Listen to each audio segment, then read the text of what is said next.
Good morning, and welcome to Lesson 27 in our study of the book of Ecclesiastes. Today we're going to do verses 4 to 7 and 16 to 19 in chapter 10. Now, as you're aware from previous studies, Solomon talks a lot about wisdom and folly, about being wise and being unwise, and about the need to be more wise than foolish. And in the first few verses of chapter 10, he's talked about the fact that even people who are wise often have foolish episodes or do foolish things. For instance, there's people have indiscretions when they shouldn't have, and it ruins their lives. People put things on Facebook and on social media, which really is not a good thing to do. And these things come back to haunt them in their job, in their workplace, in their family life. We all have episodes and times of being foolish, regardless of how wise we are. And this is what he says, that a small bit of foolishness, a small bit of lack of wisdom can make a big change in one's life. This is what he means by saying that a dead fly putrefies the whole ointment, that a small indiscretion can sometimes cause large problems in one's life. So this is personally, but now he goes on to talk more about leadership and how foolishness in leadership or in those who are being led can cause problems. And he goes on to say in verse 4, "If the spirit of the ruler rises against you, do not leave your post." The thing is that people, when they become leaders, often feel that they have some power or authority or some great influence over those they are supposed to lead. And they become arrogant. They become somewhat abusive. They become somewhat very holier than thou in the sense that they can try to do things or influence people in a way which is not right. And we often see this in leaders in politics, in leaders in business, even in leaders in the churches, where sometimes because of their position, they sometimes try to lord it over other people. And this is what he means by when the spirit of the ruler rises against you. When the spirit does something, when the ruler or the leader does something or says something which is really not correct, or is somewhat intimidating, somewhat maybe verbally abusive, he says, when this happens, don't overreact. Don't become angry. Don't become insulting. Don't become reactive. Just sort of don't leave your post. Don't quit. Don't do things which are rash, because that makes you more foolish than wise. If you can stick to your post, stick to what your principles are, and do it quietly in a respectful and dignified manner, then this often will cause changes in the leader, if the leader is open to change at all. So if the spirit of the ruler rises against you, do not leave your post. Do not quit. Do not become overly angry. Do not become overly reactive. Stick to your post. Stick to your principles. And then it says, for conciliation pacifies great offenses. Conciliation pacifies great sins, is really what it refers to. So the people who become rulers or leaders often have foolish moments. Even though they may be wise to get to the position, they have foolish moments where they do things that they should not do. And people who are under them often have foolish moments by reacting or overreacting to what is being done. But conciliation, sticking to your post, is really what is needed. Then he goes on to say, there is an evil I have seen under the sun, as an error proceeding from the ruler. Because people who are in power, in positions of leadership, sometimes do foolish things more often than we want to admit. And sometimes because they themselves may feel insecure, or they may feel threatened, or they may just want to consolidate their own power, they put people in positions of authority under them, but still in positions of authority, people who have no right or ability or experience to actually be in those positions. And this is what he's saying here as an error. This is an error. This is something wrong that the ruler does, that the leader does. Folly is set in great dignity, while the rich sit in a lowly place.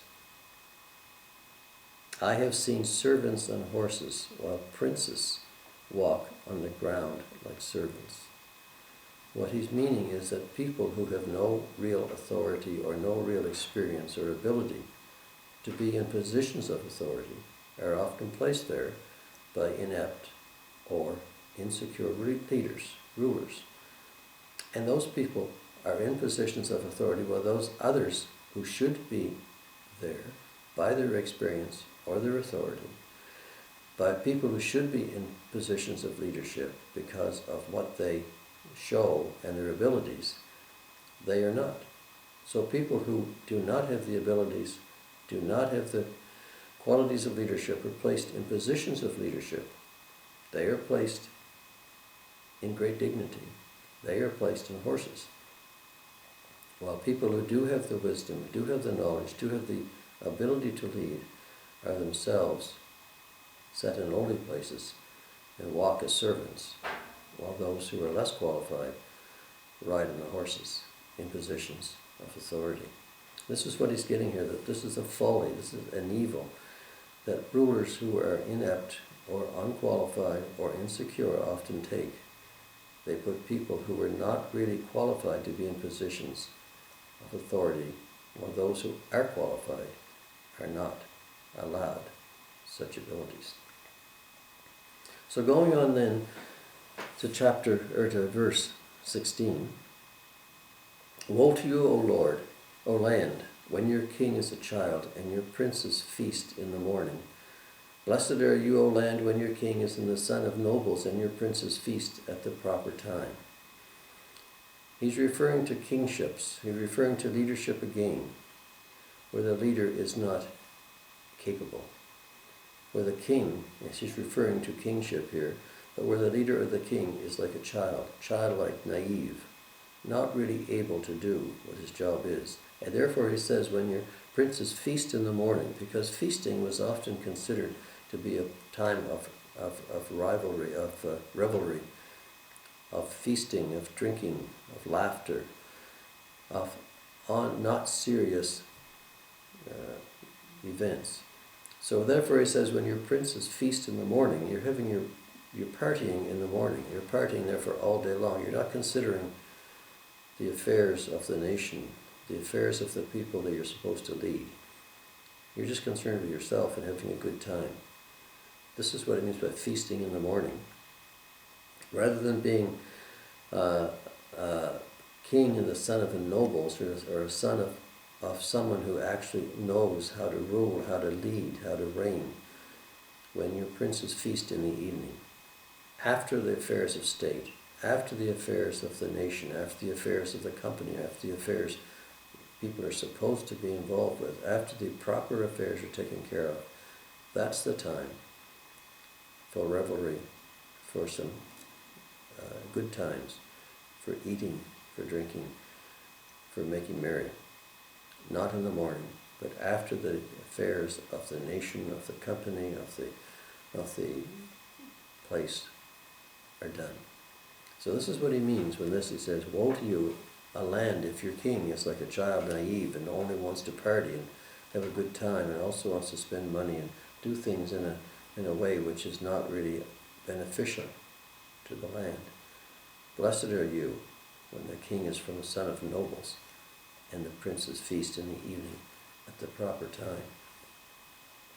And it says, for strength and not for drunkenness. Your princes feast at the proper time for strength and not for drunkenness.